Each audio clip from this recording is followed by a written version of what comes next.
اعوذ باللہ السمیع العلیم من الشیطان اللعین الرجیم بسم اللہ الرحمن الرحیم۔ منتظرین حضرت حجت علیہ السلام، السلام علیکم۔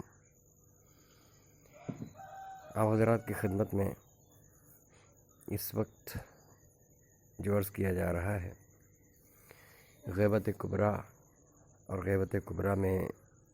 امام علیہ السلام سے ملاقات کرنے والوں کے بارے میں، اور کچھ علماء کے حالات زندگی یہاں پر نقل کرنا ضروری ہے، لہذا چند ایک علماء کا بیان انشاءاللہ اس میں ہوگا۔ اور اس سلسلے میں اگر ہم غور کریں اور دیکھیں تو ہر معصوم کی بارگاہ میں ایسے افراد پائے جائیں گے جنہوں نے اپنے امام سے بہت کچھ حاصل کیا ہے، امام کی بارگاہ میں، رسول کی بارگاہ میں جن کو تعلیم ملی اور تربیت سے نوازا گیا ہے، اور انہوں نے آگے بڑھ کر کے بہت کچھ کارنامے انجام دیے ہیں اس دین کی خدمت میں، قوم کی خدمت میں، لوگوں کے فلاح بہبود کے لیے، چاہے بزم رسول اللہ ہو یا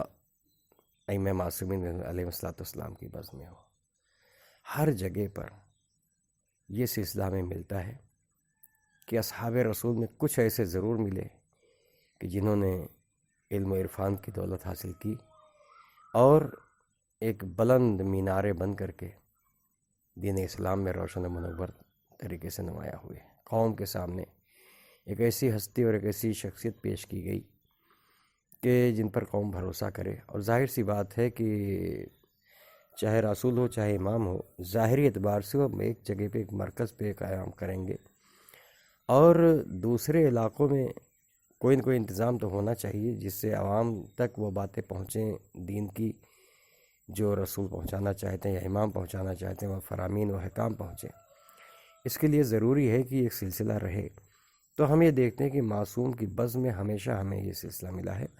خود شہزادی عالم کی بزم میں بھی یہ سلسلہ ملا ہے، جہاں مردوں نے علم دین حاصل کیے کر کے بہت کچھ کام انجام دیے، وہیں پر خواتین بھی ایسی گزری ہیں کہ جنہوں نے بہت کچھ اس سلسلے میں کام کیا، اس راستے پہ بڑی قربانیاں دی ہیں۔ چنانچہ بزم رسول میں دیکھیں تو ہم کو سلمان فارسی ہیں، ابو ذر غفاری ہیں، مقداد ہیں، عمار یاسر ہیں، جابر بن عبداللہ انصاری ہیں، وغیرہ وغیرہ بہت سارے لوگ ملیں گے جو اس بزم میں ہیں۔ یا مولائے کائنات کی بزم میں آ جائیے تو یہاں بھی آپ کو دیکھیں عمار یاسر مل جائیں گے یہاں پر، یا رشید ہجری ہیں، یا حجر بن عدی ہیں، گمیل ابن زیاد نخعی ہیں، میثم تمار ہیں۔ اس طرح سے پورا سلسلہ ملتا ہے، امام حسن علیہ السلام کی بزم ہو، امام حسین علیہ السلام کی بزم ہو، یا سارے اماموں کی طرف۔ اور ایک طرف یہ تھا، دوسری طرف اور بھی تھا کہ جب موقع ملا تھوڑا سا بھی تو درس و تدریس کا انتظام امام نے خود کیا ہے۔ چنانچہ ہمارے چھٹے امام کو جب زیادہ موقع ملا تو آپ نے مدرسہ قائم کر دیا، چوتھے امام کے زمانے میں بھی مدرسہ، پانچویں امام کے زمانے میں بھی مدرسہ، جہاں تعلیم و تربیت کا کام چل رہا ہے۔ یہ سلسلہ چلتے چلتے چھٹے امام کے زمانے میں ہم یہ باقاعدہ دیکھ رہے ہیں کہ امام کے زمانے میں 2 جگہ پہ مدرسہ چلتا ہے۔ صبح کے وقت مسجد نبوی میں، یہاں کی تعلیم کا عنوان کچھ اور ہے، اور شام کے وقت شہر مدینہ سے باہر ایک جگہ جو آج بھی ہے، لوگ زیارت کرنے جاتے ہیں مدرسے کے وہاں پر، تو شام کے وقت میں وہاں پہ دوسرے عنوان اور دوسرے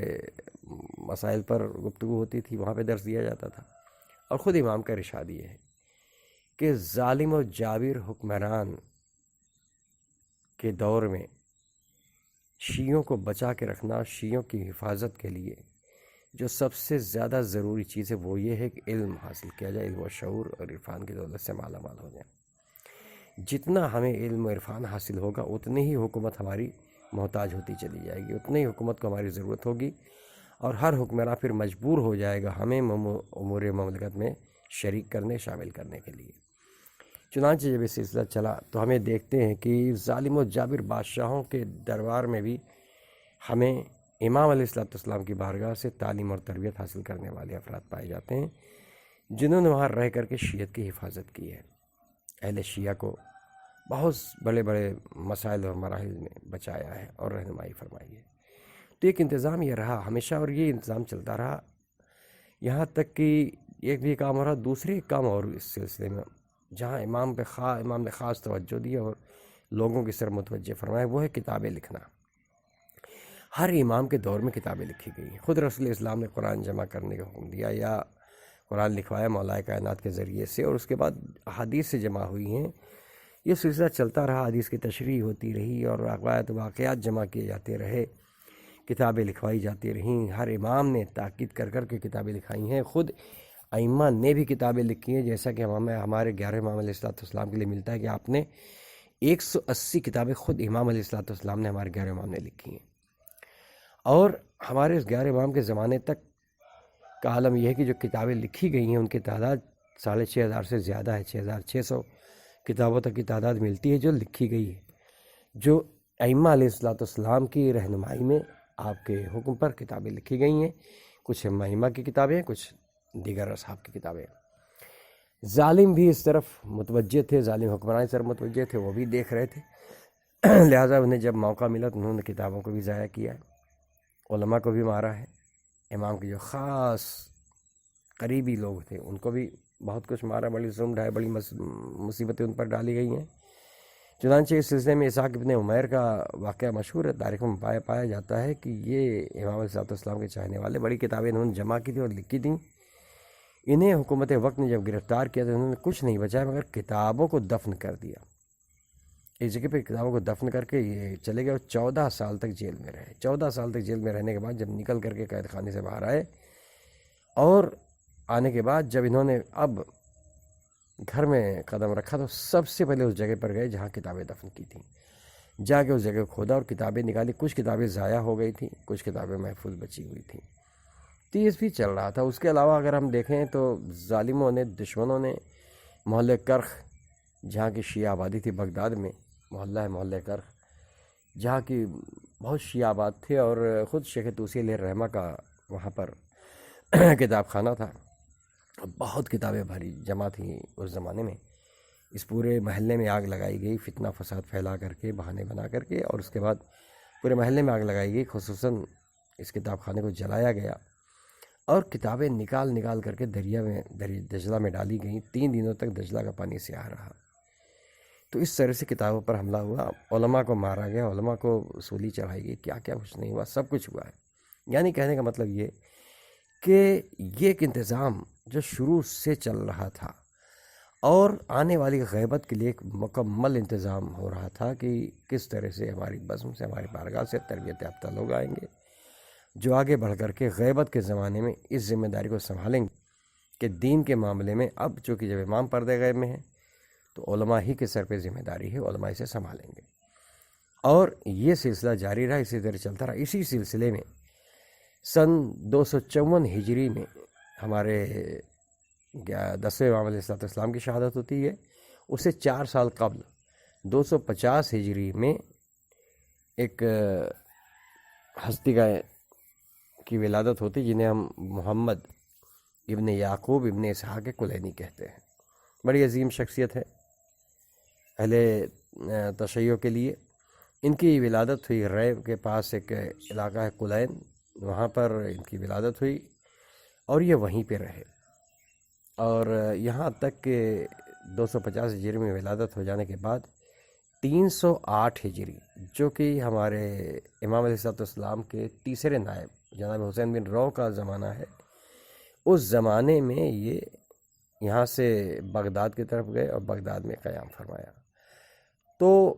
یہاں جب رے میں تھے، کلین میں تھے، تو یہاں بھی سارے استادوں کے استاذ تھے، اور وہاں پہنچے تو استاد الفقہا کی حیثیت سے تھے، بہت عظیم شخصیت تھی جنہیں ہم یعقوب کلینی کے نام سے جانتے ہیں۔ اصول کافی جیسی ایک عظیم کتاب لکھنے والے، جمع کر حدیثوں کو جمع کرنے والے، ایک عظیم شخصیت گزری ہے جناب کلینی کی۔ جب یہ وہاں پہنچے تو 2 امام کا تو ان کو باقاعدہ زمانہ اس طرح سے ملا ہے کہ 10 امام کے زمانے میں ولادت ہوئی ہے،